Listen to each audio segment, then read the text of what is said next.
Yo, what's up, friends? Welcome to the Elite Tour main event here on Unite Battle Hub. It's a fine Sunday eve, or morning, I guess, depending on your juxtaposition. It's evening for me. I'm Relic, and it's morning for him. It's Draku. Listen, Alex sleeping in bed. Crazy things, right? That just means we get to cast together, means we get to have a lot of fun. And what fun we're going to have with the, unfortunately, seven fantastic teams that are going to be participating to go for the crown and $250. Yeah, an absolute stellar lineup of teams making it through the qualifiers, the last chance qualifiers. A lot of Worlds qualifying teams you're going to be seeing today in the Elite Tour main events. I'm super stoked to see how these teams pair up with each other. I know they may have faced each other in some other grassroots events, but of course, any practice these teams can get going into Worlds is of course going to be to their advantage. This ain't your average scrims. I'm always a proponent for getting out live on stage in a malleable environment. This isn't controlled by any state, well, apart from, of course, the wonderful tournament organizing of everybody behind the scenes. But apart from that, pure chaos. That is me. I am indeed a co-founder. But look, enough about me, enough about you. Let's focus on these teams, as you rightly say. Just stacked in terms of pure quality, the likes absolutely. of Fluffy Nemesis, the likes of Intergovernmentalizations, mouthful, but they popped up in the Unity Clash West finals. This is Utao's new squad. This is already pre-season for him.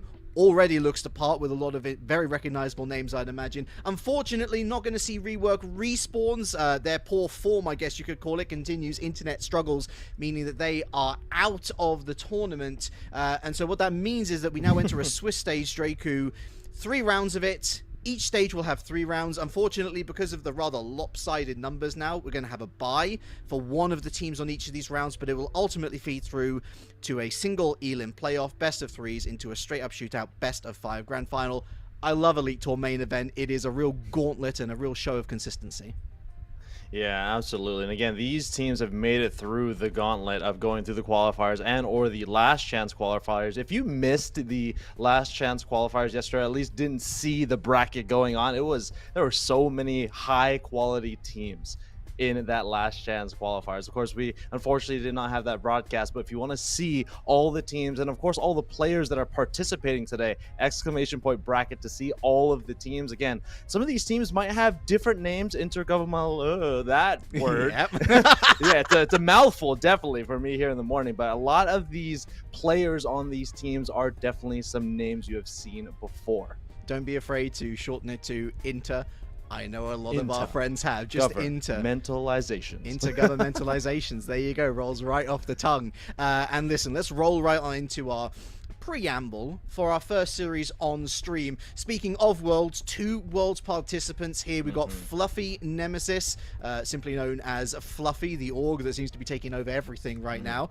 We also have the team that was previously known as A through L, who has signed up as A through L, which you might know as Vamos. For me, one of the breakout teams of EU this time around. Spanish contingent who have played plenty of Pokemon Unite in the past, but for all of these players, it feels like that eureka moment. Everything clicked, super consistent throughout the season. And although I would say that Fluffy Nemesis edges this in terms of who we imagine will win on paper, watch out. This EU squad is the definition of a banana peel game.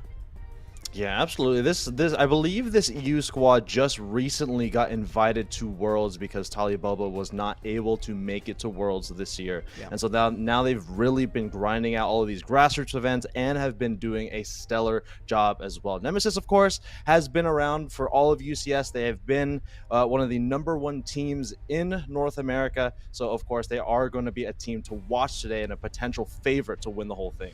If Vamos is one of the breakout teams, I think it bears saying Metallic, the breakout player across North America and Europe. The dude is incredible. To make your debut in a LAN environment, no less, on stage, where the pressure is at its highest, and truly gracing that stage with some unbelievable Trevenant plays. The fact that this guy actually enjoys switching it up between the defender roles, the all-rounder roles, but all round being a super strong brawler, fantastic sense of awareness, of situational awareness. I'm really excited to see just how good this guy could get, because it's strange to think this is only the beginning of his career. Yeah, and not only that, the class of characters that he is able to play is not only very, very versatile. I know he loves to play some Serena. That's not an all-rounder you see very often, but just in general, his category, the all-rounder top position, I feel like is so dynamic. Right, we most recently got this patch. I feel like the metagame right now is in a very bulky position, and a character that I don't have a whole lot of faith in, but it seems like the community has a whole lot of faith in, is a character that is featured on the battle pass. It's this Charizard. Now, I have posted a hot take on Twitter recently, not really giving my faith to the Charizard. I have casted a little bit over the last week since the patch, but I'm excited to see where these teams bring this character, and of course how the metagame develops as they start to approach Worlds in about a month. You know that Ratatouille meme where the chef continues reading down the list and his face gets more and more tragic as it goes on? That was me, but the opposite. They literally buffed my Charizard build. I love Fire Punch into Flare Blitz. I think that it is such a great disruptive moveset, and then on top of that, Seismic Slam has got a huge upgrade. Slow Beam, don't matter. Invulnerability, don't matter. Like, literally all of those things that made Seismic Slam a move that you had to time well previously, at the window. But you still need to use it correctly to get the maximum value out of it. It's no good soloing an individual because there is so much more time on the counter to utilize. That's a lot of damage wasted that could have been used better in a team fight. But I'm in a similar boat with you. I like what they've done to Charizard. I think Charizard is better. Is Charizard meta? I think that's a lot more up for debate. Yeah, I mean, it hasn't even been a full week since the battle pass came out. It's been Tuesday, I believe. The first event that Charizard was at least considered quote-unquote metagame was the North American Qualifier 2, which was quite literally just about 96 hours ago, believe it or not. It wasn't that long ago since we saw this flaming dragon in the sky, a flaming lizard in the sky, breathing hellfire on the battlefield. But we'll see how it develops. These teams, of course, have been, I'm sure, scrimming over the last week. There have been a couple of other grassroots events where it has done really well, so I'm excited to see how teams again navigate this new character. The week feels longer than 7 days, doesn't it? It feels. I mean, we've had Ho-Oh drop and it hasn't been a complete disaster. We've had the confirmation that the EX licenses are not just going to be better balanced, but removed entirely with the intention of better integrating legendary Pokemon in the future. Promise of new Pokemon and an increased sort of production line later on. There's so much going on, but through it all, another couple of Pokemon I want to really touch upon before we get into the action, Draku, is that of what dominated this dive-heavy meta before that patch, Phalanx. And what I thought was going to really thrive during that meta, but didn't, Clefable. Phalanx, I'm not going to say it's gutted, but certainly a lot of the things that made it ultra powerful have been mitigated, and so we don't see it anywhere near as much on the basis of, again, the last few days. But Clefable gets a nice buff to its healing. All of a sudden, that Gravity Moonlight build becomes a lot more tantalizing a prospect as, hey, look at that, we head into draft. Fluffy Nemesis is going to be on your purple side, and Alphabet Soup Vamos A through K is going to be over on your orange side. Pretty conventional bans so far. Blaziken, Slowbro heading to the bench, and nothing out of ordinary here, Relic. Yeah, totally not hovering the Snorlax ban. Okay, there we go. Moving over to the Umbreon. That a little bit more sense. We have seen a lot of like off-meta Snorlax picks. It's not uncommon, or rather, it is uncommon. It's not rare, but anyway, Cerulege has been a lot more common recently. Big, just wave of buffs across the board, and it shows very much in lieu of that Scyther all-rounder build. It's an assassin type. It doesn't hang around too long, I should say, in sustained fights, but so great at picking out big value targets. Yeah, very similar to Scyther, though, is that Unite move, one of the most devastating Unite moves in that all-rounder class. Yeetfan's going to be picking up this Sylveon. I do know Yeetfan be playing a lot of Cramorant this UCS season, but I think right now the attacker role, in my opinion, is very different than the all-rounder role, where there's so many different all-rounders to be selected. I feel like that's very different for the attacker role. It's really just Sylveon, Cramorant, the most consistent, maybe throw in a Mew there, But other than these three, you don't really see a whole lot of other attackers in the metagame right now. We do see a Charizard, though, being the first pick option for Vamos. Let's see how well they're able to navigate with this. First two picks being these all-rounders, a pretty aggressive start for A through K. I love the Mimikyu pick early on. Again, Charizard, I question its order priority. I'm much preferring what Fluffy Nemesis has done here. I'm pleasantly surprised that Sylveon hasn't been gutted. There was a big nerf to what was it? It was a Hyper Voice, wasn't it? Which I was worried about, but still looks pretty good, honestly. Hooper and Leafeon, so that's a lot of early Evo action going on. There is that off-meta Snorlax that's once again picked up by A through L, cutting that with a Blissey, and you've got an impenetrable wall in the best case scenario.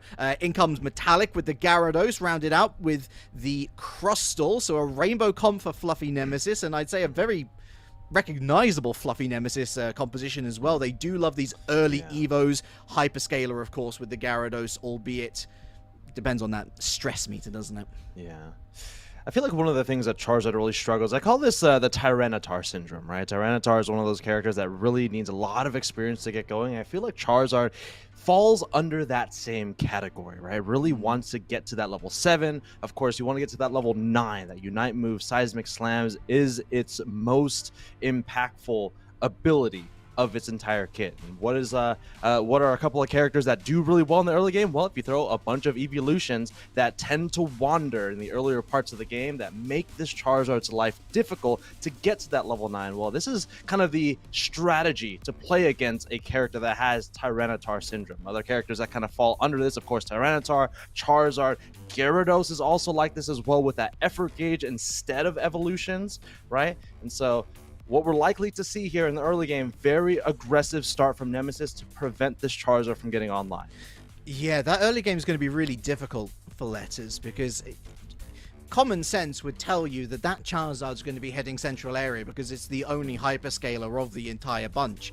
However, also running attack weight, and so getting those stacks on board is very important. I'd wager that they're going Flamethrower Fire Blast, because I would not want to go Fire Punch Flare Blitz into a Gyarados of all things. That just seems like lunacy. But are they going to be able to split push that central area early on with the Charizard? That automatically means that one path is going to be down. Remember, Charizard not the best central area Pokemon either. Of course, it's got that very unique basic attack. Yes, you can move while using it, but you also need to rely on its passive to get maximum damage out of it. We'll see how things develop here in the first 2 minutes, as it's on to Thea Sky Ruins for the first time today. And Charizard heading up, I believe it's to the top. I think it's right underneath that Blissey icon. We don't see it just yet. Or is that a Mimikyu? That's a Mimikyu up there. So we do see a Charizard in the bottom path. Interesting. An attacker in that bottom lane position. Cramorant able to hold on to that red buff before heading up to the top path. Rex does have vision on the enemy team. And of course, Metallic, not the best early game, because of course it is a Magikarp flopping around in the top path. But of course, what we might see here in the early game is a mass exodus to this top path, right? You want to try to prevent this Magikarp from becoming a Gyarados, but it's kind of similar to this Charizard in the bottom path, right? You don't want that Charizard becoming a Charizard in the bottom path, so I'm excited to see where these teams decide to allocate their resources in terms of characters. Well, I really like what Fluffy Nemesis is doing immediately, not worrying too much about the scoring. That will pay for itself if they win the first major team fight over Birds. We see the Kabichans rotate now with Yeet Fan up onto the top path as well, so it's 4 versus 3. Back line, Mystical Fire, plenty of damage done. Blissey goes down, as will Sabrik here. Got the evolution already onto the Gyarados. I told you it would pay for itself. Big value scores here from Fluffy Nemesis, and that Cramorant is forced to run back into the slow zone. Yeah, and that Koi Fish has swam up the waterfall and has become the dragon of Gyarados in the top path. And they're also getting those attack weight stacks quite freely as well, if there's only a Chansey up there with a Cramorant to defend that. And it looks like both of those buffs going over to Rex, where you see those 2 red and blue auras underneath that Hoopa. Now, like I was saying before, again, these evolutions, they will wander these first few minutes of the game because of the pressure they can provide across everywhere on the map. Central area Birds, and they're going to be taken down in pretty short order by Fluffy Nemesis. It's worth taking a note of that 32. Means that there has been some success on this bottom path at the very least, and Borty now online with the Charizard. Has no vision on that Leafeon though, and sliced and diced and sent right back home. Exactly what Leafeon, any really speedster wants to do, hiding in these bushes. They are the assassin type characters doing so much damage in such a quick fashion. As we see another Razor Leaf retract onto this Mimikyu, getting that KO with that boosted auto or with the agility. Here comes that Unite move, getting a KO streak of 2, make that maybe a KO streak of 3. Trainer LGC, one of the best Leafeon players in the world, arguably one of the best players in North America. Baby, it's a triple. Took the loot off their back and played us quite the symphony. And it's a symphony of errors at the moment for Letters, as they're not really picking up on these really well-placed traps being laid by Fluffy Nemesis. That's credit to the North American team, but it really does highlight the lack of vision that A through L is suffering through right now. And on top of that, they've lost Regieleki in short succession. Lucky going to that tier 2 is going to force that Cramorant to defend it by itself. Again, the game doesn't really start till now. And that Charizard does have that Unite move walking to this tier 2 or tier 1 gold zone. They're going to get this Regirock pretty easily, unless this Blissey has something to say about it. A little too early on that Egg Bomb. Did try its best, but here we go. Fluffy Nemesis siege onto the tier 1 gold zone has begun. It looks like Trainer LGC on that tier 2 against that Cramorant. Seismic Slam finds its way onto the Gyarados. You might see some fried fish here in the bottom pass. Dracaris from this Charizard, able to get at least 1 KO, and I feel like now, Relic, the game has really started to take a tone. Yes, great persistence here from A through L. You saw both Metallic and Yeetfan utilizing tools in their box to try and negate that Seismic Slam damage. The bounce from the Gyarados delayed the inevitable. You got, of course, the Fairy Frolic from the Sylveon, from Yeetfan. Again, delayed the inevitable, but they weren't able to push forward and find scores A through L. Again, it's not a particularly egregious situation right now. 152 to 32 as the Mimikyu Unite's going to come out, and they're going to get caught out big time here by Metallic. But what on earth happened? Oh, the Gyarados went back through the portal before they could get there. And look at Mimikyu. Look where Mimikyu is. They got caught on the shadow stick, and now they've just taken a free trip back to base. Oh, do not want to jump through that portal with that Shadow Sneak. We got about halfway through the game now. 152 to 32 is your current field state of the game. Level 11 on that Charizard. So again, kind of a rough early start for A through K, but now they're going to see if they can try to find the K through O on the enemy team, as we have a lot of Unite moves for this next engagement, Relic, and it's going to be quite a huge one. Yeah, I've only just clocked it. It's A through K rather than A through L. I mean, this is why we defer to alphabet soup or letters. This is why I reckon they changed it up to Vamos in the first place. But Vamos to Fluffy Nemesis, they've got a second Regieleki in pocket. Rock Tomb goes down trying to catch out this Snorlax. There's not a lot of damage being dealt down by Yeetfan. Of course, Mystical Fire, great for the short hits, but not really great for the pure out-and-out damage output. And popping the X-Speed here. The Charizard, denies the Emerald two-step from having too much of an impact on him. Here's Metallic going into the Unite move as well. Big push here from Fluffy Nemesis. Rex, the KO found on the Mimikyu, and the Charizard as well. Big punish, huge push. Now they're looking for the scores, but it's exactly 40. No one's here. They're going to have to take the zone. That is unfortunate. They stared at each other because I'm sure the Hoopa did not want to grab that one larger piece of Eos energy. It was unfortunately an even break on that tier 2 goal zone, but nonetheless, it is setting them up for a late game win condition. That is that Regieleki going to that tier 3 goal zone, where that Hoopa just scored 40 points. Regirock going over to the side of A through K, and now they have their eyes set on this tier 1 goal zone, but there is a shark lurking in that L bush, but they might disengage here as we do see some points going in this tier 1 goal zone. It feels understated, doesn't it? But this is arguably one of the most important phases of the game for Letters, purely because they've actually taken the overall level lead, and they've gotten themselves an objective, which is going to be an extra boost to that EXP. Metallic lying in wait. Lovely dive over the wall. And dupes them with the dive right back. Beautiful maneuverability on show here from Oscar as this is going to be the last Unite move, I would argue, probably from anybody before we hit Ray. Wasted, it's more of a defensive tactic. I don't mind that so much. That Gyarados has the ability to find it in the next minute or so. And now if you're A through K, you want to take this Regieleki as quickly as possible. So even if you do lose this Regieleki over to Fluffy Nemesis, it gives you the opportunity to at least try to take this off of the field. But of course, they do not have very good positioning, lacking both a tier 2 and a tier 1 goal zone to retreat to, whereas Fluffy Nemesis does. And the fight does start to break out here as Riker does go down on their Mimikyu. It's going to be a very impactful KO for Fluffy Nemesis. Again, they want to try to delay this Regieleki as long as they can, but with Yeetfan going down on that Sylveon, it's going to make it a lot easier for Alphabet Soup to hold on to this Regieleki. Yeah, that was a big body slam from the Snorlax, wasn't it? And basically they've just sort of looked across the way at each other and decided that no, the Regieleki was not worth pushing. Couple of KOs here and there very much disrupted any sort of plans in any case, but A3L has moved very swiftly into this central area. They're not fully set up though, and so Fluffy Nemesis staking a claim themselves. Rock Tomb on Krinsky. In goes Yeetfan maybe. Check out this bottom path push, however, from Rakir, from Borty. They once again return to base. We've got 2 T1s up, Draku, so the possibility for back caps better than ever. Yeah, and a character to always watch are characters that can isolate a single character with their Unite move. Of course, there's no Slowbro on the field, but there is that Mimikyu with their Unite move, and of course, the character that we've all been talking about, this Charizard. I want to try to find this Sylveon. I want to try to find the Leafeon that's hanging out on the tier 2 goal zone, but it is going to be up to A through K to make the first move here.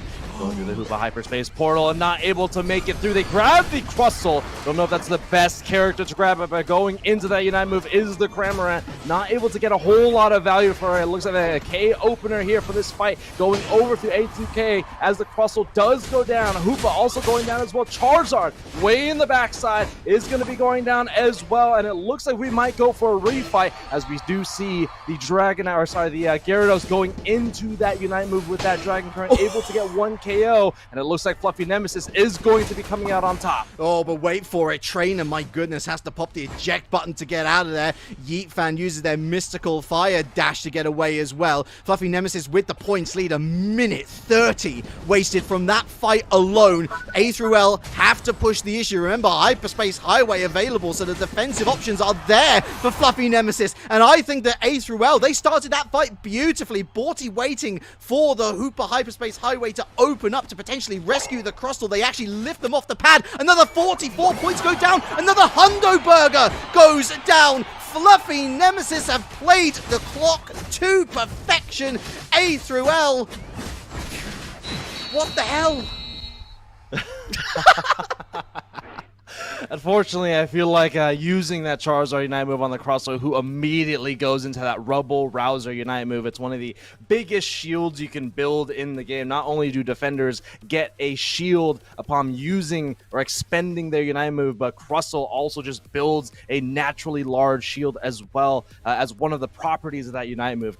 Of course, they were trying to take that Crustle from going through that Hoopa Hyperspace hole to prevent that reset, but didn't really get any sort of value. Didn't even wasn't able to KO the Crustle, wasn't able to KO any of Fluffy Nemesis with that Unite move, and unfortunately they did go down on their own in their own jungle. Case study, everybody watching, this is exactly why Charizard cannot ever be meta. Can it be a strong, influential pick in the right circumstances? Yes. But for my money, it has to be picked late in the order. Because it was one of the first picks from Letters, Fluffy Nemesis were able to structure their composition around dealing with it. They already had that Sylveon down. Fairy Frolic Invulnerability wasn't going to be affected too much by Seismic Slam, but we know what Gyarados can do once it hits the later levels. The shielding provided by Bounce, the maneuverability provided by Bounce, the maneuverability of the Leafeon just in of itself, Rubble Rouser providing a bunch of shielding as well, not to mention Hoopa with that rotational opportunity no matter what situation is thrown in their face. I just think that A through L at the end of the day didn't have any keys to unlock the door in this final fight. I thought that they'd found the perfect opportunity, but even still, just the Gyarados and the Leafeon alone, Draku, were able to cancel out all the work done by Borty and co, and again, waste the clock so that there was no chance to respond. I do want to give it to A through K Vamos, though. I feel like their early game with the Charizard was quite impactful. You know, they got that Unite move, and they were able to get ahead with that Charizard, at least for a moment, right? And of course, not able to get the Unite move on the right character, or not getting the most amount of value for this. I don't know how many stacks the Charizard was able to accumulate throughout the game, but again, that Unite move is really what makes this character, and if you're not able to get the most value, well, you're not really going to be able to get the most value out of the character, especially if it's one of your first selections in draft. I couldn't agree more. I think that the Mimikyu was absolutely fine, but I would have loved to have seen them, I don't know, lock down a defender or supporter of choice. I mean, they could have used that first slot to take away the Hooper, for example, and I think that would have been far better value than what the Charizard ultimately provided. But I mean, look, hindsight is 2020. There are many more cliches to come, I am sure, but this one is the most pertinent at the moment. But Fluffy Nemesis, they've got first pick again now, and so we'll see whether they do open up with that Sylveon once more. There's nothing yet on the cards. Lucario, I'm wondering whether we have a disconnect. That's either the bravest choice we've seen in a long while, or a mistake. I do not believe Yeet Fan is the attacker or the all-rounder carry for Nemesis, if I'm not mistaken. So, I mean, look, until our lovely moderation team behind the scenes gets a call, we'll stick with it for the moment. And wow, Coach Relic at it again. Literally doing what I suggested. I think that's a great steal, personally. Yeah, Hoopa going over to the side of A through K, and again, a more conservative start here for Vamos, right? Again, that Mimikyu, one of the best all-rounders in the class. Like I was saying before, again, all-rounders right now, I feel like, are dominating the metagame. There are just so many different all-rounders that are so valuable for your team, right? Attackers are very different. I think Charizard can even flex to be an attacker in a sense, because it has, like we were talking about before, the ranged abilities for this character with that flamethrower and fire blast. Because we do see the Charizard coming out here later on in the draft. We also see a Wigglytuff as well here. I unabashedly love that selection, because if this is indeed going to be the roster that Fluffy Nemesis goes with, if that Lucario pick was intentional, yo, Wiggly counters Luca. Not only that, but Wiggly counters Ceruledge as well. I think that's such a smart covering play just to protect, again, that core of the Charizard. Is that the right choice? Again, I'm not entirely convinced, but I love the Mimikyu triple supporter. Again, wow. I don't think Mime's a bad counter to Luca and Ceruledge either, but something sus here, Draku. Yeah, a couple of things here on the side of A through K, right? They don't have a traditional defender on their team, right? They don't have a character with that green backing as you see on the Crustle with Aznoble on the left-hand side, but there are at least two characters that are quite bulky on this team. Right, you have that Mr. Mime and that Wigglytuff, who are, again, traditional supporters with that orange-yellow backing, if you may. Right, but again, they can still flex to be a very bulky contributor to your team, especially with Q-Charm, Sing, Wigglytuff, especially with all of the AoE damage and the crowd control capabilities that Oscatar on this Mr. Mime is going to be able to contribute to their team.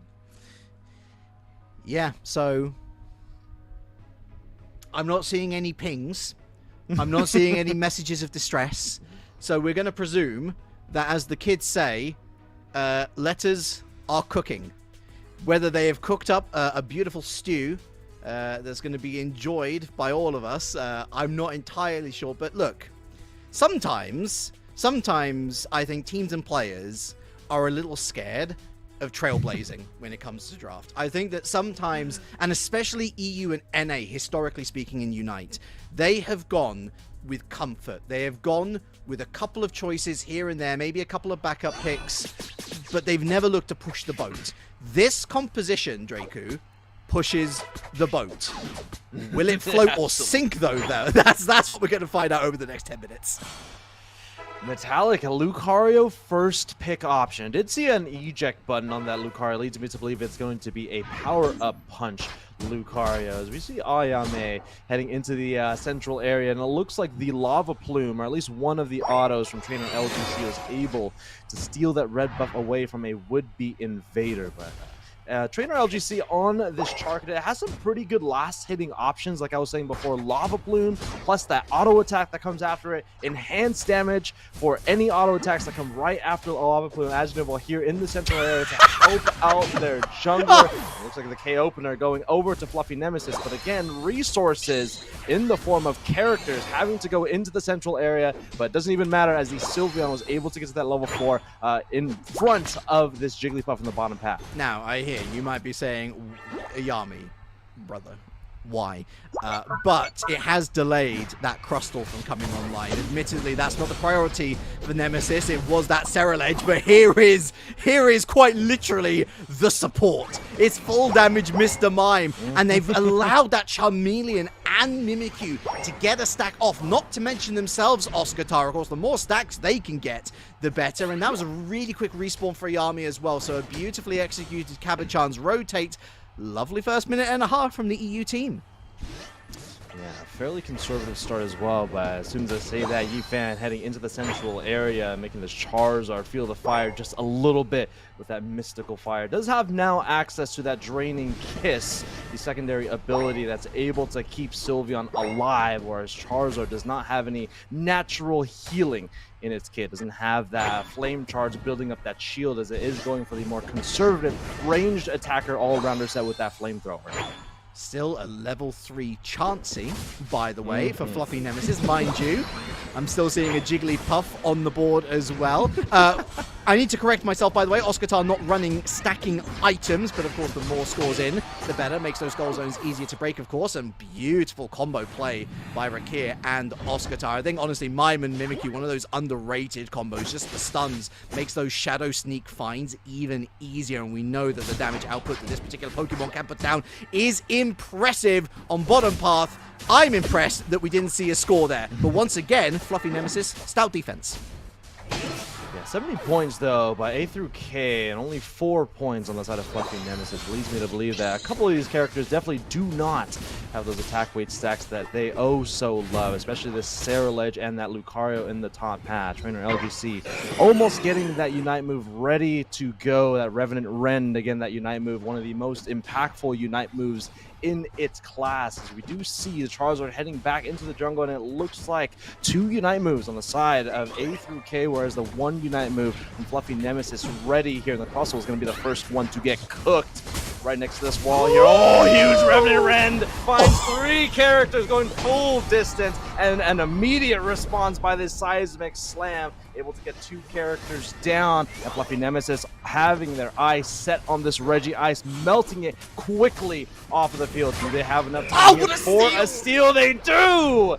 A heat from the Charizard, able to take that one away from Fluffy Nemesis Relic. What a great fight. I mean, first of all, Revenant Rend. Is that not one of the most anime Unite moves that you've ever seen in your life? That was spectacular. But then, to get the Seismic Slam out immediately just makes Fluffy Nemesis a little bit disjointed. We saw the, panic. We see the counteracting Fairy Frolic from the Sylveon just to try and negate the damage, but it means that full focus on that Regice is not established. The opportunity is there, and what a snipe on the Fire Blast. Borty with the steal on top path. They're going to make it a double win in this Reggie phase. Regieleki on its bike. Going over to that tier 2. Now they have a couple of options here. Of course, they don't have very much farm on their side of the map with both tier 1 goal zones up and ready to go. This Hoopa is nowhere near their Unite move, as now they're just ticking into level 8. And so looks like they might be going for a split push here with the Hoopa and the Charizard. It does have access to that Unite move once again. It's going to try to cook this Blissey in the top path. Maybe some eggs for breakfast. Forced to use that Unite move just to defend itself, and they're definitely not going to have that blissful assistance for this next set of objectives that spawn in about a minute. I'm liking the switch up from Borty though, as we've got to again continue to talk about the fighting that just never seems to stop. That's a lovely final to the Blissey, although it was pretty close range. Catching one, catching hands, Trainer catching the next train out of there, but now Oscar-Tara is interested in making a bid here in this auction for the Acelagor. Yeetfan on hand to help out. They're not going to be able to find the steal, but here's Ayami to try and at least escape with Oscatar. There's the free trip back home. But I love the switch up from Borty overall. There's no more hesitation with those Unite moves. At the very least, it's going to force out some sort of countermeasure from Fluffy Nemesis, and it's better to have a Unite move for a Unite move than to not use your Unite move at all, I guess. This has been a very different game than game number 1, hasn't it been, Relic? It feels like they have really found a really good formula to make sure this Charizard gets online quickly and using as many Unite moves as they can. Fluffy Nemesis is very quick on the trigger to get onto this Regirock as the show time is here, but not soon enough as the Unite move from the Lucario able to pull that one away. And here comes the Unite move again from this Charizard, able to KO the opposing team's Fire-type Pokemon, making them disappear like the ghost type they are. And 4 members for Fluffy Nemesis here to defend this tier 1 goal zone. Let's watch this Hoopa though. Let's see what they decide to do. They do have a Unite move going in to that unbound state. See if they can try to bring a couple of team members to that tier 2 goal zone. They have quite a number of points, but I believe the Cerulege is here in time. 50 points, and they break that wide open Relic. The Regieleki now going to this tier 3 if A through K is able to get it. Yeah, look, it's going to be a huge experience boost for Trainer. Catches 2 KOs in that wonderfully utilized Revenant Rend once again. Fluffy Nemesis, they're kind of given the open doorway to go and break that T1 zone on bottom part. So we find ourselves at 1-2-1 to 2-4-3. A reminder, your team in orange need to win this to take it to game number 3 to try and find that first W on the board. 2 Ws in the Swiss stage and you're through to the playoffs. It really is as simple as that. But that was a huge push. Yes, you've broken the T2, but now you've got to set up again for the Regieleki, and Fluffy Nemesis have had the time to respond. Regieleki still sitting nice and proud on the top path, and a huge fight breaking out here once again. Another Unite move from the Charizard, able to KO the Sylveon this time. Their eyes set on this Lucario. Can they get the reset? Here they do. Fortunately, that power-up punch just inches away from KOing the enemy team, and they turn around, get the reverse KO, and now they have 20 seconds to take this on the map, and it looks like the Wigglytuff here to sing their team to the top path and maybe sing their team to victory. Unite move early on by the Cerulege. They're not able to get to the Regieleki in time. Now Relic, this is going not to the tier 1, not to the tier 2, but it is going all the way home. It's really solo queue hours out here. That was a huge whiff from Trainer, but it's not just him. We've got the Charizard with no Unite move. We've got the Hoopa with no Unite move. Fluffy Nemesis, that Rubble Rouser is popped, and so Fluffy Nemesis have got a great core to work around here. A couple of pokes from Ayami. Krinsky, of course, putting them to sleep to just delay the fight just a little bit longer, maybe give themselves a bit more time, A through L, to find those Unite moves. We've now got Starlight Recital. We've got Hoopa's Unbound online, just missing the Seismic Slam, but there's no Aura Cannon for Fluffy Nemesis. Rubble Rouser burned. Revenant Rend burned. A through L have the points lead, and they can afford to sit on it for the moment. Relic for breakfast. I had an egg scramble, and it's really been a scramble in these last 2.5 minutes. They're able to take the Regieleki off of the field. A lot of Unite moves available for both teams, and that Cerulege Unite move with that yellow dot above their icon. They do have that Unite move again. Looks like the Charizard able to get 1 KO. Don't know who the Seismic Slam went on to. It did not even matter, as here comes the Confirm, and Mimikyu able to take that one away from Fluffy Nemesis. And now this looks like a Game 3 scenario for A through K, able to take down the Rayquaza and pull up the white flag for Fluffy Nemesis. Look, metas are made to be broken, folks. 2 all-rounders and 3 supports. And you know what? They controlled that game almost from start to finish, Dracu. They won out with the numbers as well in the Ray Pit. They burned Unite moves. Fluffy Nemesis were reactive rather than looking to take the reins of the game themselves. We see even a whiff, a rare whiff from a Trainer Unite move. It just... I'm not going to say it all fell apart for Fluffy Nemesis. I don't think he even got into gear. I agree 100%. Of course, one of the biggest advices you can give to your move in some of the most impactful moments of the game, especially in that final stretch. Again, it was kind of do or die for Fluffy Nemesis, right? You don't want to give a Regieleki for free going to your tier 3. They were able to take that off of the field, but I feel like you said, not really able to collect themselves for one more fight. Well, this first round Swiss match is heading to the distance. Game number 3 on the horizon after this break.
Trailblaze is the name of the game for game 2, and this has now turned into a game 3 scenario. Welcome back, everybody. Draku-san, Relic on the mic here for 0-1 on Alex, who is still sleeping, by the way. Yeah. There's sleeping on his fluffy pillow, as I'm sure he's doing right now. But game 3, Relic, Fluffy Nemesis, A through K, 2 Worlds qualifying teams once again, respective regions of North America and Europe, and 2 games of Charizard.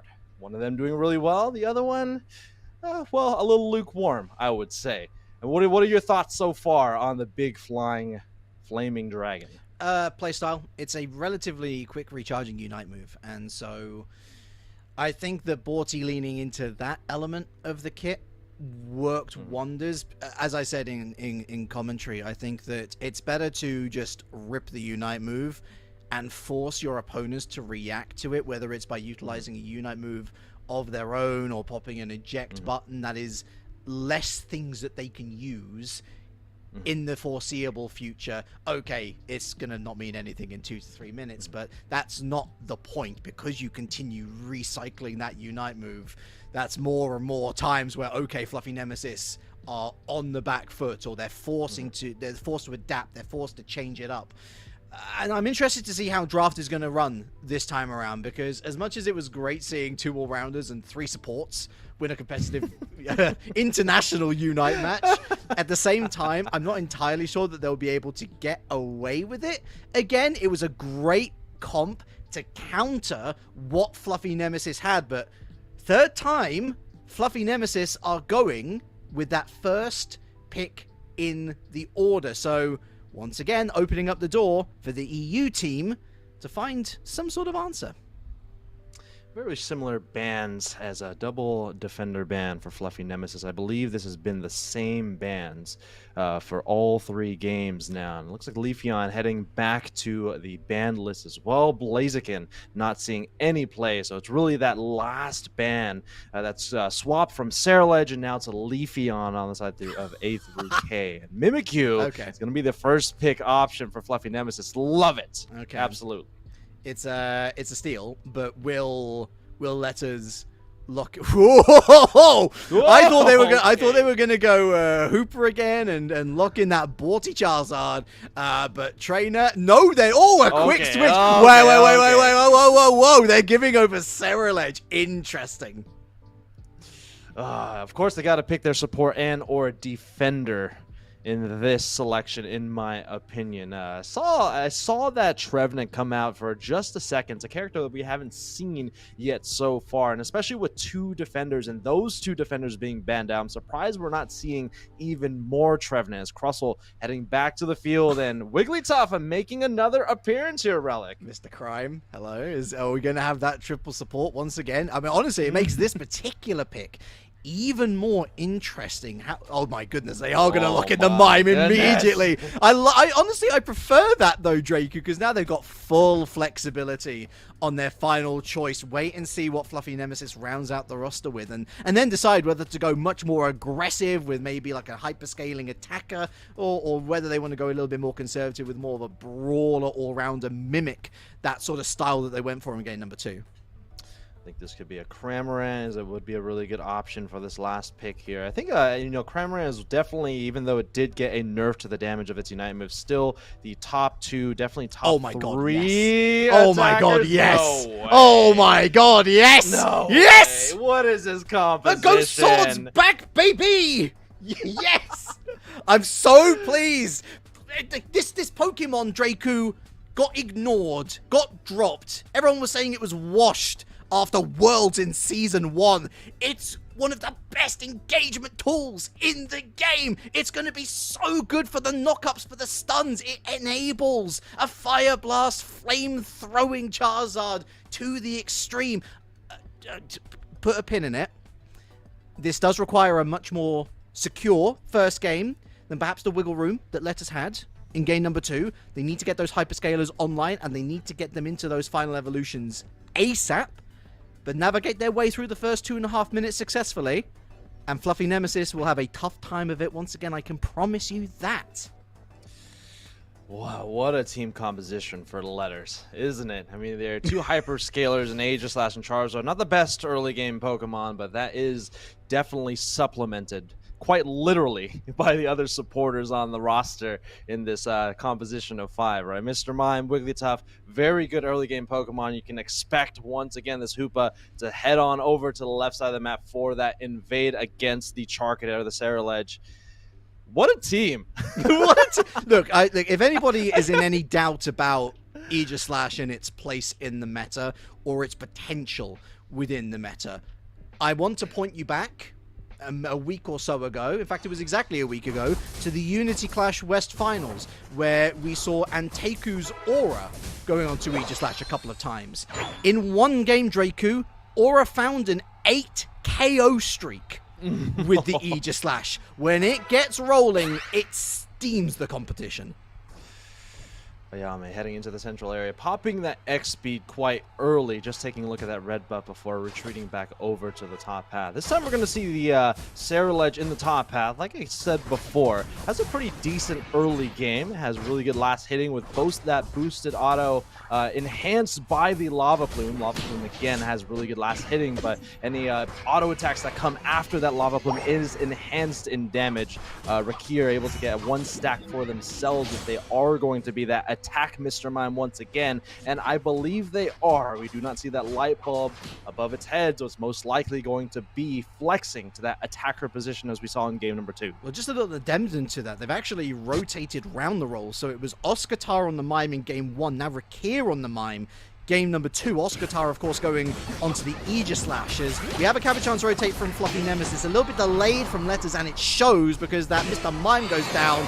That Hone Edge goes down, and it means that Fluffy Nemesis can do the 180, look to try and punish this Hooper who's been completely abandoned by the Charmander. That's a lot of early scores going down for Fluffy Nemesis. A final 8 maybe from Rex. Yep, they're going to get that off. Another 5 stack going, or a singular stack. 5 points going down for the Mimikyu, and now again rolling with the punches, looking for the invade.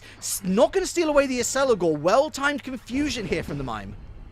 Oh, but that Mystical Fire was there just in time to get that blue buff away from this Charmeleon, who's still sitting at a not-so-cozy level 5, 2 minutes into the game. It looks like no one is here in the central area for these swabs, and it looks like all of that farm going over to Fluffy Nemesis. A through K up here trying to get some stacks on that Mr. Mime, but they might trade their life for it as the Eldegoss with those autos here to slow, but of course Ayame there for the support of that Mr. Mime. And again, this is definitely a slower start for A through K. We knew this before, right? They have a pretty slow early game with that Hone Edge, to that Doublade, to that Aegis Slash level 7. Same thing with that Charizard with that 5 and 7 evolution. The game, again, does not start until these characters get those Unite moves. It's exactly what they didn't need, though, Draku. Honestly, I'm starting to think, well, what other options could they have taken in that final slot? Maybe a Scyther would have been the play, to be brutally honest with you, and that Doublade is going to have to be brutally honest with itself, caught upfield, and the Hyperspace Highway not going to save it, not going to save themselves there, Ayame. That's a zone break, not the largest overdunk value, but it does set up nicely for a free Regieleki in pocket.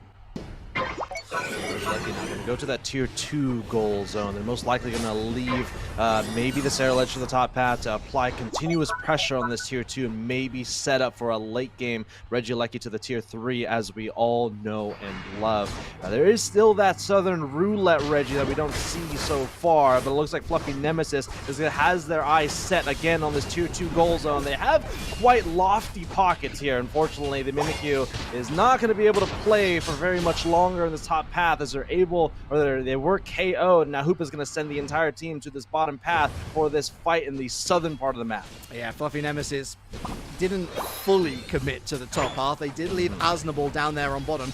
Didn't allow them to score, but it means that they are woefully underprepared to deal with the tsunami of venom and hatred that A through L have to throw at them. It's been a long time coming for them to feel like they've got a stake in this game, but I feel like it's arriving now, Draku.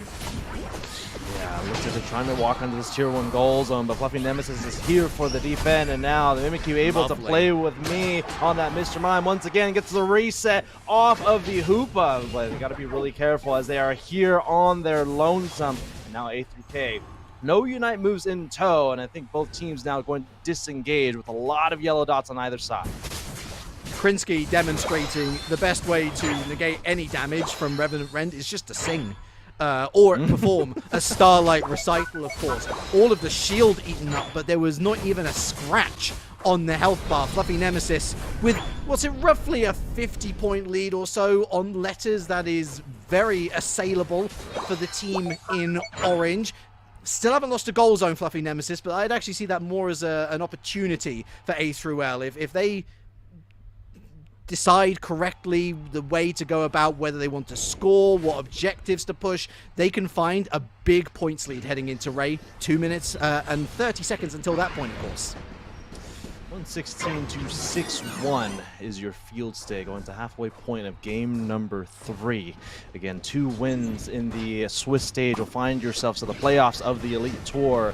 And right now, Fluffy Nemesis really making their name known in the top half. But unfortunately, Yeet Fan is going to be yeeted back into their Pokeballs. A huge fight breaking out here in the top half. Showtime for Mr. Mime is unfortunately not going to get a whole lot of value. As the Night Move from the Mimikyu able to get a KO there on the Hoopa. But unfortunately for AGK, able to get this Regieleki to this tier 1 goal zone. They have a lot of resources here as well. Hoopa coming through that top half, has that Unite move, but unfortunately, Fluffy Nemesis, their defense looking quite fluffy in the top half. That was a really smart team fight until it wasn't for Fluffy Nemesis. And it all comes down to Borty once again. Rips the Unite move. It's not looking great for Letters because they've already had 2 KOs against them. But what he does really smartly is maneuvers over the Regieleki. So that boosted auto attack rains down fire on the Regieleki, seals it right from underneath the nose of the Fluffy Nemesis, and then they're able to turn it around, and with one simple Mime Wall, the Regieleki has an open door to walk through on goal. What was that?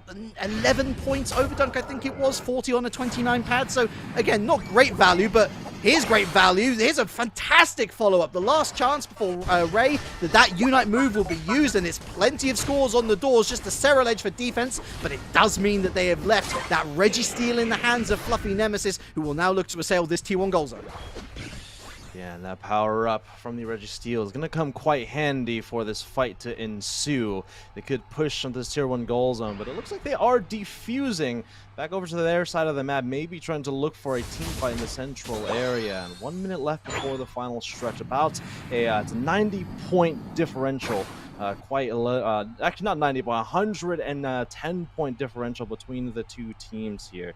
And so this is a very close game. I feel like this is the closest of the 3 games that we've seen so far, Relic. And there's going to be one more Regieleki in the top half. Not going to get a whole lot of value, but of course these teams want to try to get to their benchmark moments. And we can see through A3K here, they are ahead in levels 2, level 13s on both of those all-rounders.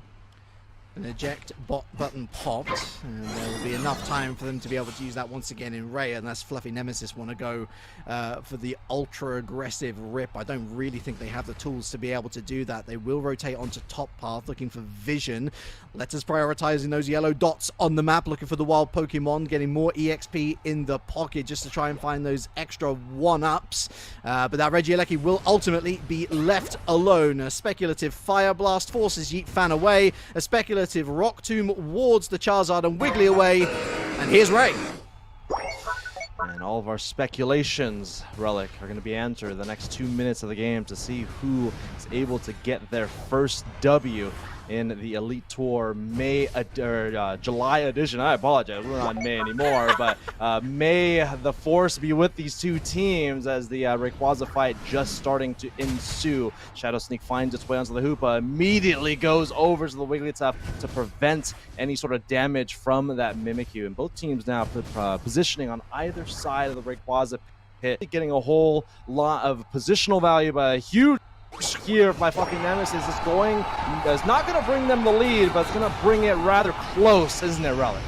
It really is, but Fluffy Nemesis know that they're going to have to now weather the storm, because Letters, that is their invitation to go and fight, and the Hoopa goes down. So Fluffy Nemesis have taken that fight, and they're running with it. It looks like it's going to be a throw-up. Oh, it's the Wigglytuff of all things to take the raid down. Fluffy Nemesis stunned.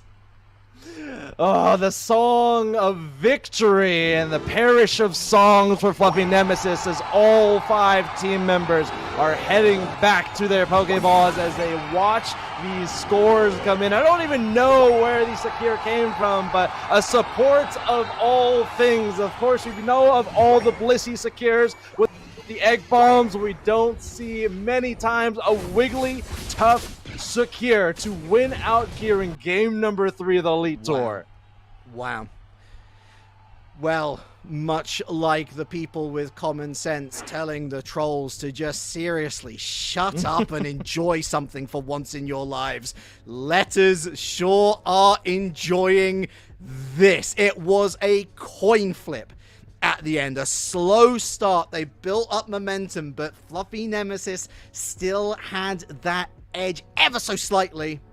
They were taking the lead in the team fight, and then Letters did the right thing. They realized, okay, this is going to go out of our hands if we just don't focus on this, Ray, and they won the coin flip. Asnable with a really rough game. No KOs, no assists, not the amount of damage taken that you would expect. They were very much left almost aside from all of the action. But I think that's where we should say, Letters, fair play. You use that Hooper beautifully, constantly switching paths, constantly poking and probing, causing issues for Nemesis in the decisions department as to what they should prioritize. In fact, the one Reggie that they did get was that Reggie steal on bottom path, Draku, which was gifted to them on a silver platter. And who would have thought Wigglytuff to be the perfect counter to Ceruledge, right? It does make sense, though, right? When Ceruledge has that Unite move and they go into that Revenant Rend, anything that's hit in that line is marked, and then that mark bursts into the damage that you know the ability. But that burst can actually be full healed, or it can also be cleansed by one of the only Unite moves that is able to cleanse the field. And, well, Wigglytuff might be the hidden counter for this character that has found itself to be one of the most powerful characters in the metagame right now. Totally. So it's a W on the board for A through L. Fluffy Nemesis now have to head into the loser side of Swiss stage effectively. Other results around the board. Nouns Esports take down Team Engage 2-0. Intergovernmentalizations, it's a loss for them. One of the brand new hot teams on the scene lose to the Dark E Kittens 2-1. We head into the second round of Swiss with plenty more questions, I think, than we have answers. Let's find out them together after this break.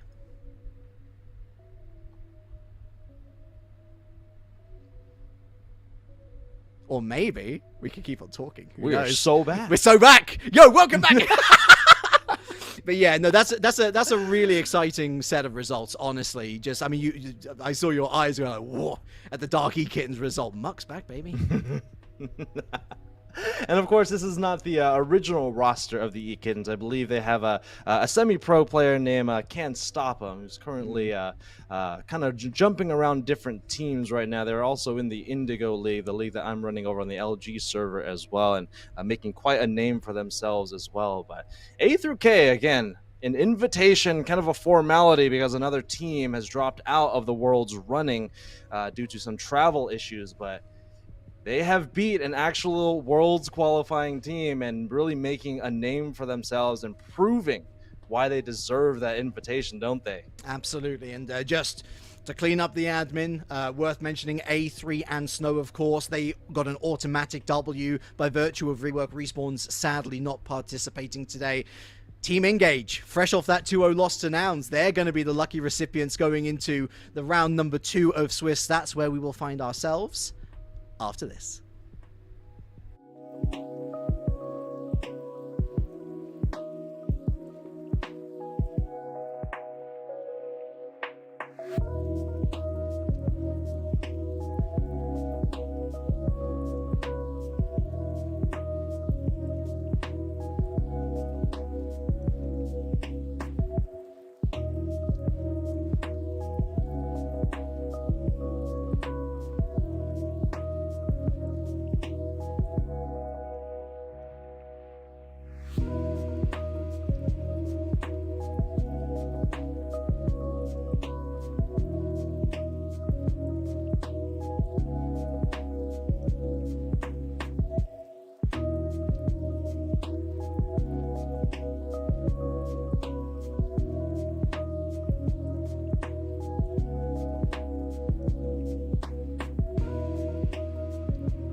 Welcome back to the main event of the Elite Tour here on Unite Battle Hub. We got Draku, we got me, I'm Ralik by the way, and we've got ourselves arguably the team that had one of the easiest runs, aside from a literal bye through the first round, against a team that has very much upset the proverbial apple cart. Those teams in question, Draku, Nouns Esports, admittedly not at full power, and Dark E-Kittens past their Quite power? empowered. 110%? Quite empowered, I would say. This is definitely not the E-Kittens roster that they ran through in UCS. They actually do have a sub. Their name is Lemon Jesus, but Praise be. they are also known as Kratos from Orange Juicers, so they have From God of War? quite empowered themselves, at least for their run here in the Elite Tour July edition. And I was having a conversation in the back room, but they have quite a stacked lineup. I'm not exactly sure where each of the players are playing. Now, Muck is traditionally a jungle carry, but with Kratos on their team, that is the jungle carry for the Orange Juicers. So Muck might be heading back to that defender role that he has found so much success in this last UCS season. Just out of interest, Draku, was Alex in that conversation? I've not seen him anywhere today. I don't believe so. Just, I'm just not seeing him. Get worried. I don't think so. But Yeah. that's a conversation for another hour, perhaps. Certainly not the hour which is upon us. Honestly, a really impressive result for Dark Eakins. Even Kratos empowered, you would still expect them. I say expect them to lose as if it's like, well, of course they're going to lose. Intergovernmentalizations is a relatively new squad, but the players that are playing with each other are not new to each other. And I think that any team that builds itself around Utah, who, let's admit it, has not had the best season, has not had the season that he wanted, with the whole Talibobo project falling apart from the super team in early season to sort of like the rescuing the remnants of anything that they can mid-season change. This looks a lot better all round. It's a slightly different roster to what they were running in Unity Clash, since we're seeing Suzuro in place of Nachos, who's playing on A3 in Snow, by the way. So they've still got Rezu, they've still got Lunda, they've still got Galaxy. It's a great squad, but momentum's a huge thing in any sort of esports, in Unite especially, and Nouns Esports, they have got the better of it. These are the opponents for Dark E-Kittens. And quite frankly, despite their lower power level, I still think that, it's still Nouns. Like, it's one of the most recognizable names. It's to be feared. I think one of the interesting stories for this Dark E-Kittens lineup, even though they are Kratos empowered right now, they did have one of their main rosters through the North America Qualifier 2 that happened last Tuesday. That was with Bonzo as their top path carry. This E-Kittens lineup has, I said in the back room, they have quite literally been a world-slaying team. Yeah. In order to get to this position. The reason why they are here today, they did not win a qualifier, but so impressive was their performance last Tuesday, going up 2-0 to Rework Respawn, one of the heavy hitters from the LATAM regions. They were anticipated to make it. Of course, they were supposed to be here today, unfortunately. Yeah. And unfortunately, they were not able to make it here, and they were able to take a couple of games and win out against these EU powerhouse players on Inter, and they should be extremely proud of their run here in July's Elite Tour event. Totally. Just so that everybody's on the same page as us, I think it's worth clarifying, when we say an underpowered Nouns, it's not to say that the players that are filling in for the established roster are bad. This is Nouns. They can pick and choose anyone in these sorts of situations. They've, of course, got their established and storied coach in X-Plane, who is very much a plug-and-play sort of player. Like, this guy knows this team like the back of his own hand at this point. And so, okay, not Bruv, not Bruv, and who else is missing? I apologies. So Rayu's here, Gatlu's here, and Adesu's here. So Toon and Bruv. So he's not Toon, he's not Bruv, but he can actually fill both support and attacker lane, and so it's literally perfect for this sort of scenario. They also have Klaus. Klaus is, again, veteran EU player, still a fantastic EU player. And so don't count out Nouns Esports. I mean, heck, they took down Team Engage 2-0. It wasn't particularly close. Dark E Kittens, let's see whether they could go 2 for 2 against EU teams, because of course one of the wider narratives here, Saberlight, what you doing, Nouns? One of the wider narratives here, Draku, is that we've had 2 Elite Tours. We've had no North American winner. Dark E Kittens could be the first. Yeah, you said that a very key word for Dark Eakins that I feel like has been a namesake for their run. It's momentum. Yep. Right. They've again had that very successful run against Rework Respawn, 2-0 them. They were on the cusp of taking a few games off of a Fluffy Nemesis that we saw on broadcast last set. And of course, going up against Inter, that is all that momentum in their way. Charizard actually going heading to the ban phase. We do see a flash of that newest character, Ho-Oh. Of course, all EX Pokemon are banned here. But a character that we have not seen at all on today's broadcast is first picked here, Slowbro. First pick here for Nouns Esports. And looks like Nouns Esports have been able to find the time for the most part. It seems, in fact, Sorayu, the only player from that main roster who is not taking part today. Toon Slim, Gatlu, Adesu, and Bruv on hand. X-Plane then filling in for Sorayu. Yeah, Fire Chicken, of course, banned again as well. I think Slowbro is such a strong pick. I'm surprised we didn't see it at any point in our first series of the day. Umbreon, Mimikyu, really strong opening. Nouns Esports, that was a scary amount of time they were hovering Machamp on their second phase of drafts. Ceruledge making a lot more sense, especially on Toon Slim. And there we see the Clefable. It's starting to find its feet again. We see a Clefable here. Is there any point where we see a top path carry Clefable relic? I know it did get a buff to Draining Kiss recently, but of course with that EXP share, it's most likely going to be that classic supporter build. But we have seen crazier things today, in my opinion, Relic. Yeah, yeah, for sure. Yeah.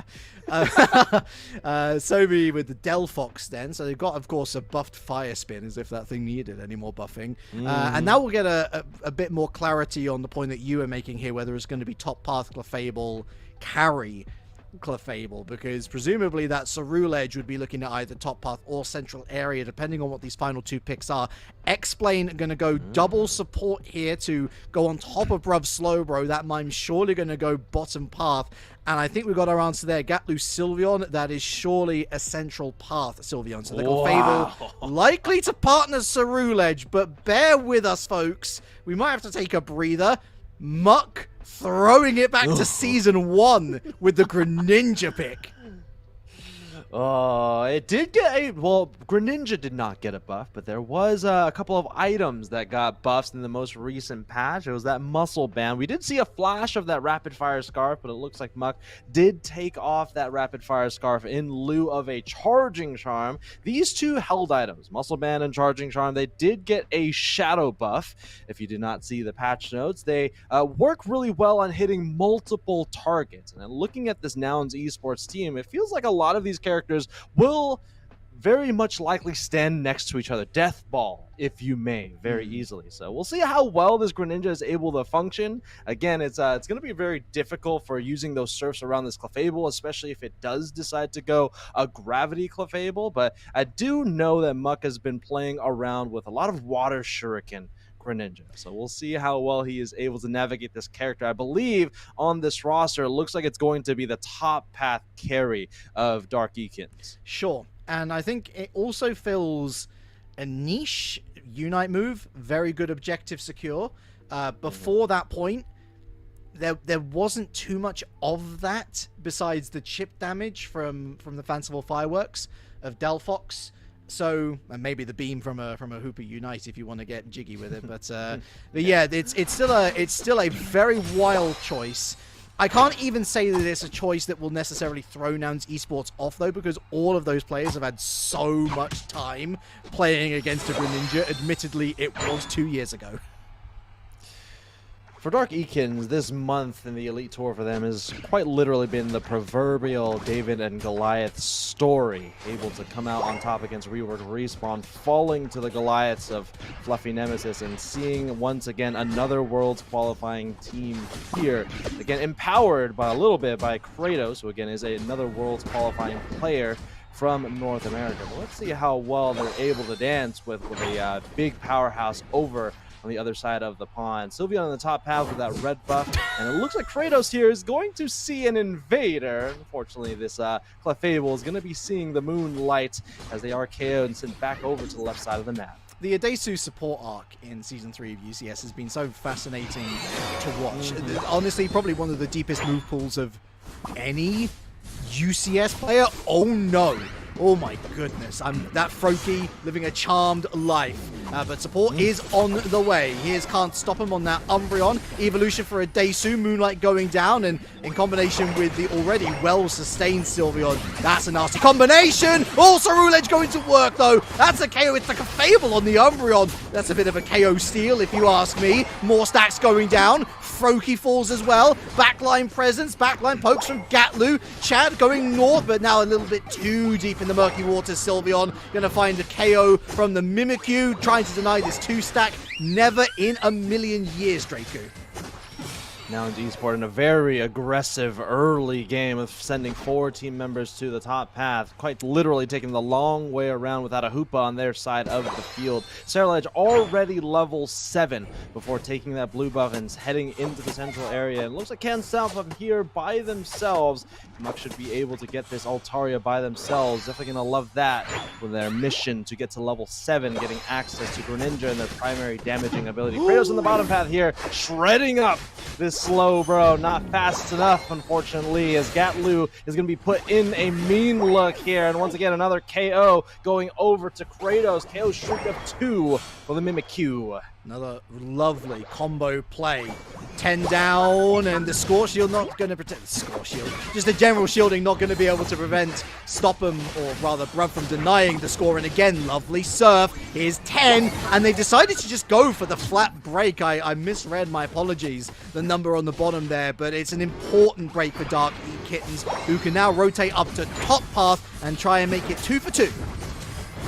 Gotta be quick up here in the top path, and I think they are fast enough as the ghost type on ghost type action here, and Kratos imposing their will against their Worlds qualifying team across the pond. And early game struggle here for Dark Eakins. They've really found their footing here in the halfway point of the game. 80 points on the board for Dark Kittens, finds themselves up by 23 points, and one Regirock going over to Nouns Esports, as now their eyes set on that tier 1 goes on the bottom path. I love the bombastic call to say, okay, we defended our top path, we'll keep Greninja up there, but Nouns don't have full vision on us. Let's go get that Regirock. They have done. They've got the defensive and special defensive buff for this push now. Ceruledge taking out Delphox in the central area, but that's given away their position. It is literally 3 versus 3 versus 4 make it now. Ceruledge still taking their sweet time. Check out can't stop them on bottom path, scoring another 22. They take the points lead to Dark Eakins into the back line, forcing out the Fairy Frolic.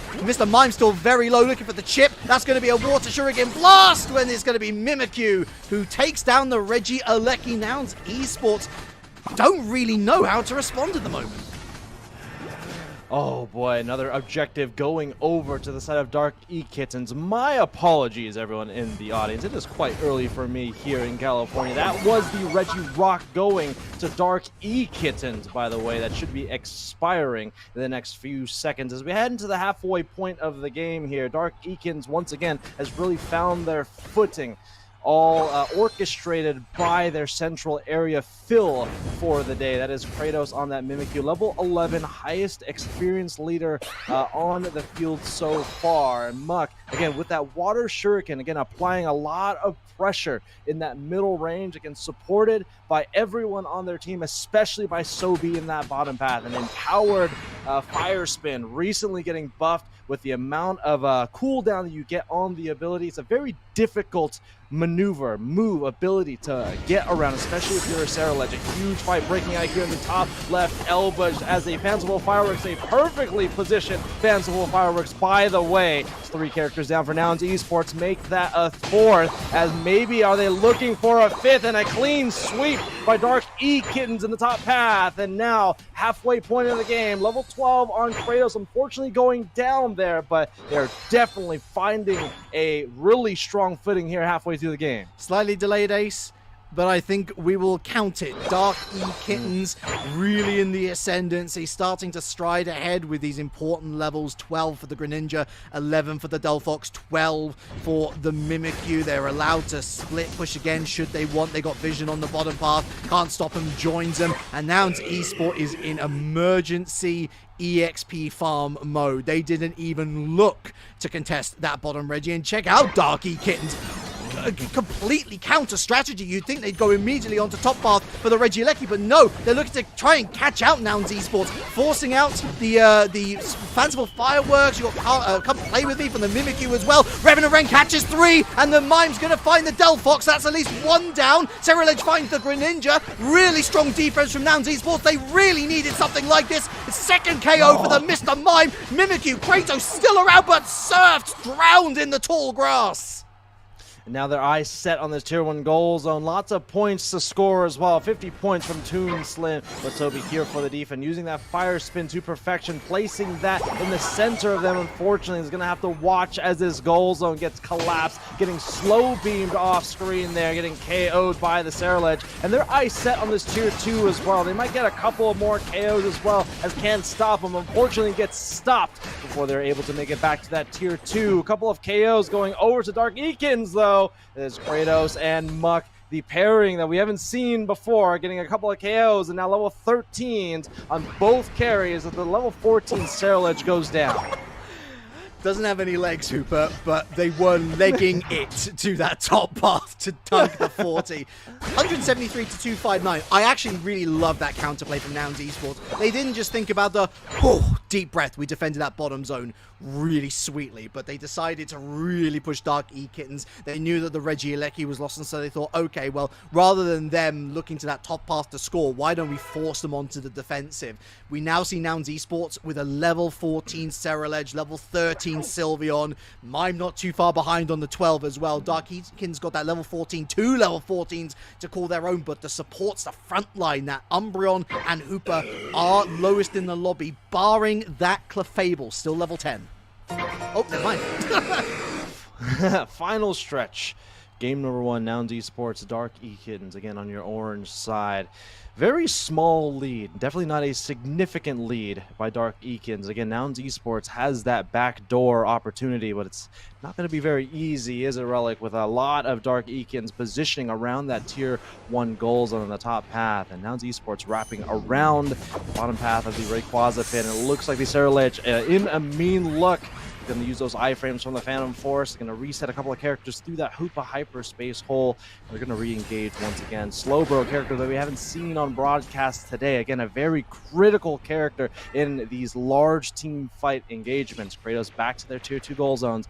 Both teams now still sussing each other out in the central area. And Nouns Esports playing this very, very well. They are not totally clumped together, but they're clumped together enough that they can react to what Dark E Kittens are doing. That's a lovely serve, catches 2. Fire spin in there, Showtime unleashed. No KOs just as of yet. The Hooper is unbound. Mean look onto that Mr. Mime, but they missed the stun. Revenant Ren into the back line. Got ourselves a Moonlight Prance, actually, I should say. He steals away a lot of the shielding. Fanciful Fireworks go down, but the Slowbro catches the Greninja, and the Delphox falls as well. Mime's gone down in that fight too, but watch out for Toon Slim. Shadow Sneak onto Gatlu, finds a backline poke. Got ourselves a Come Play With Me, and they've played with Cereledge to their demise. KO for them, 100 score. They take the lead, Nouns Esports, and Dark E Kittens simply don't have the manpower to turn around and rip this. Once again, Slowbro just proving to be a very impactful character throughout its entire lifetime here in Pokemon Unite. Rayquaza, though, being shredded by the Shadow Claws. Who's going to be able to get secure here? Is this really a Coney flip for anybody? 10 seconds left. 9 seconds. It's going over to Dark Eakins, and it looks like the Chad is able to score in that tier 2 goal zone. How many points 54. was that, Relic? Is that enough, Relic? It was enough.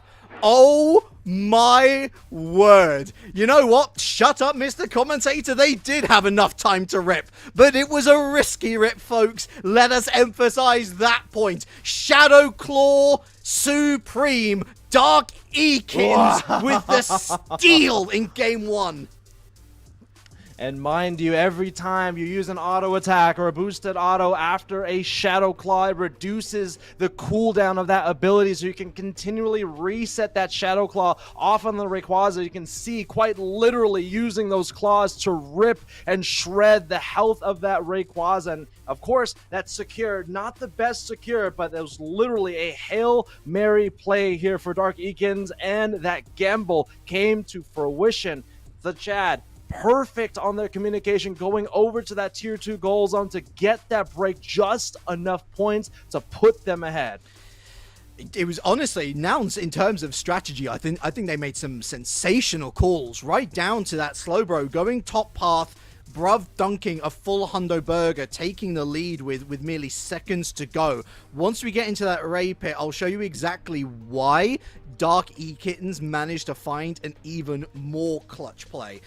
Because in terms of that clutch ability, I think that in terms of the team fights, they were absolutely on top. This, of course, a major moment at halftime where they get a little bit of a delayed ace. Not to the extent where every single Nouns player is on cooldown. We can see Mime and Clefable and Sylveon getting back into the battle. But the point being that the team gets 5 KOs in a row, Dracu. Then we see this, of course, the bounce back. Big push on the counter path, not going for Regieleki. Dark Eakins made to pay for it as Nouns Esports go on a big push and deny them big value from the Regieleki on top path. But now in the Ray Pit, Dracu, keep an eye on that Umbreon. Can't stop them, did stop Nouns.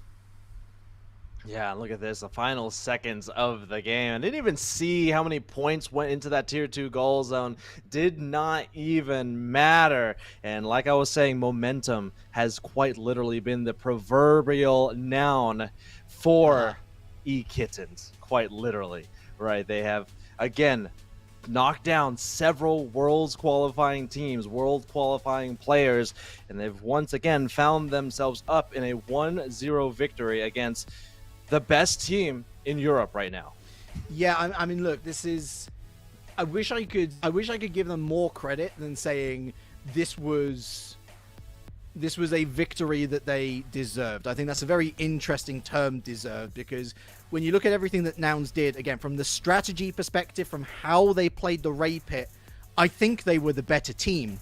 What Dark E-Kittens had in their pocket was a Mimikyu, which with Shadow Claw has unbelievable sustain and replayability on its own, but it also had a pocket Umbreon that delivered a crucially timed wish to ensure that Kratos didn't go down, which gave him the time and the opportunity to snipe away that Rayquaza with the Shadow Claw. And you also have to count on Chad as well here, who goes top path, makes that score in the first place that turns the tide.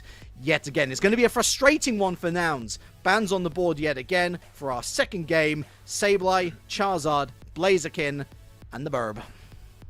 If I'm not mistaken, I do believe that both Chad and Can't Stop Him play a mean Sableye. So this might not be the strangest bans, I would say, but no birds here. At least no Charizard, no Blaziken, no Cramorant. This really leaves the door quite closed here in the attacker role, right? I feel like, again, Sylveon, Cramorant, maybe Mew, like I was saying before, there's 2 attackers that are really making a name for themselves as the more consistent of the attackers. We do see X-Blaine hovering over this Inteleon.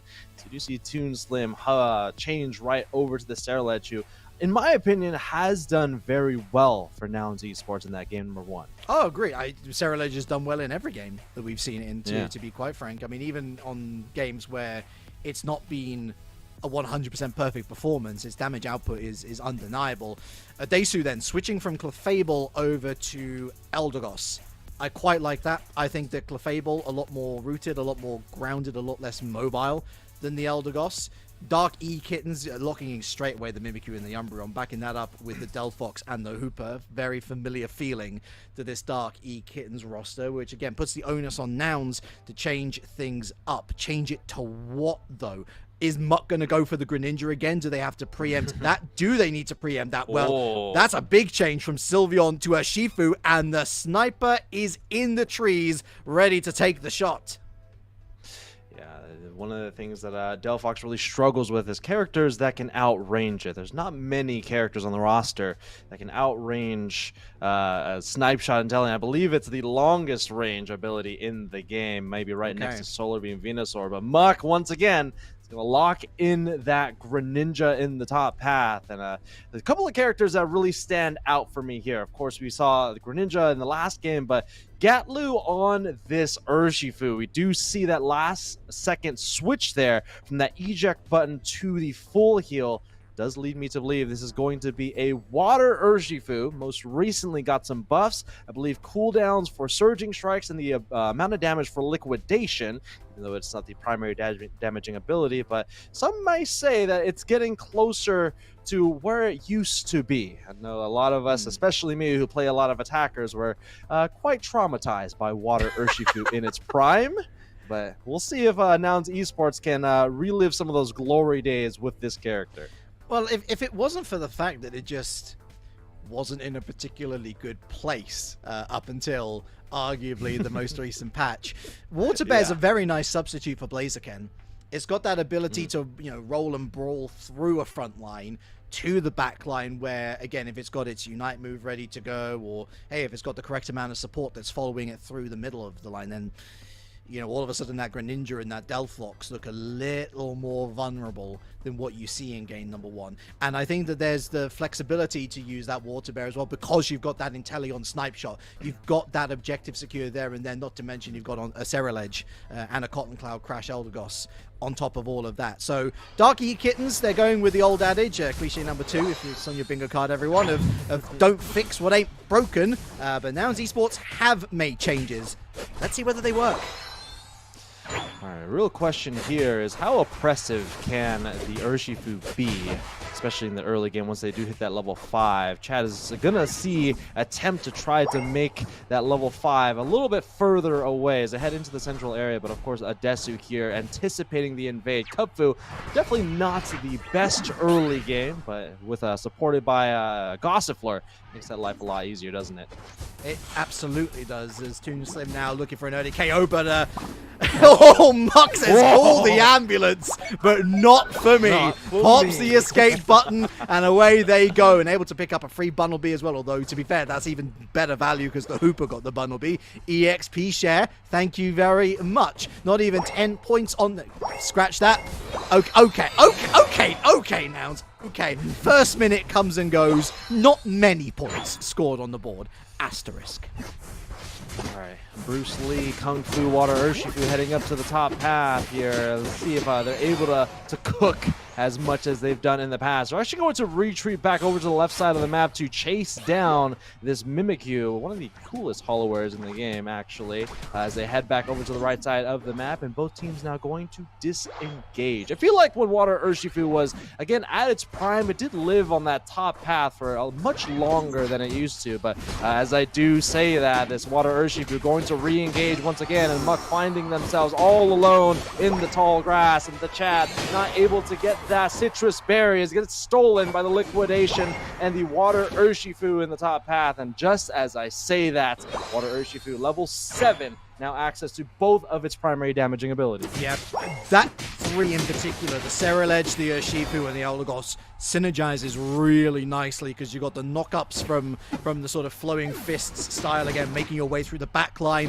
the potential slows from the auto of the Eldegoss, and then you got that Ceruledge to deliver, ironically enough, the knockout punch if the Urshifu doesn't get there first. It means this Inteleon and Slowbro can survive and thrive on this bottom path, as they have done. That's a lovely find, though, from the Mimikyu, who's denied immediately from getting the KO. Oh, shut down! And Blaine eats up both Citrus Berries as he's got Bruv to thank for staying in the fight.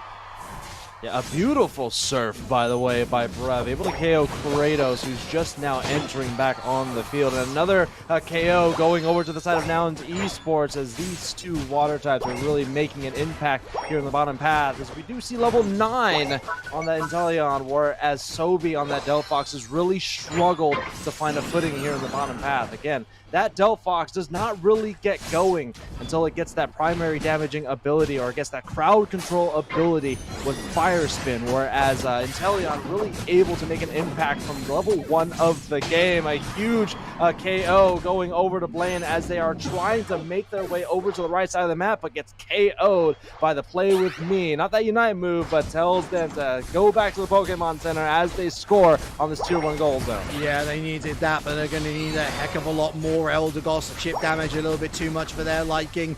Got a big push here on the back line from Toon Slim, but is felled by Greninja. The Mach 2 KO streak is real, folks. And now they can just focus on that Regieleki. They got a quick trip down to bottom path. That's where you're going to find Hooper joining the fun. It can't stop him on Kratos, the dynamic duo from game number 1. But here comes Brav, and they've surely got vision on him. Blaine as well, looking for the snipe away with the snipe shot. Oh, the body block from the Hooper allows Dark E Kittens to pocket the Regirock. Quite literally putting your life on the line for these objectives. As you do see the Hoopa just now coming back on the field, getting KO'd by that snipe shot. It was either the snipe shot or the rocks coming down from the Regirock, but a huge Unite move. Revenant Ren finds itself on multiple team members here, and Dark Ekin sends them scrambling back to their speed flux.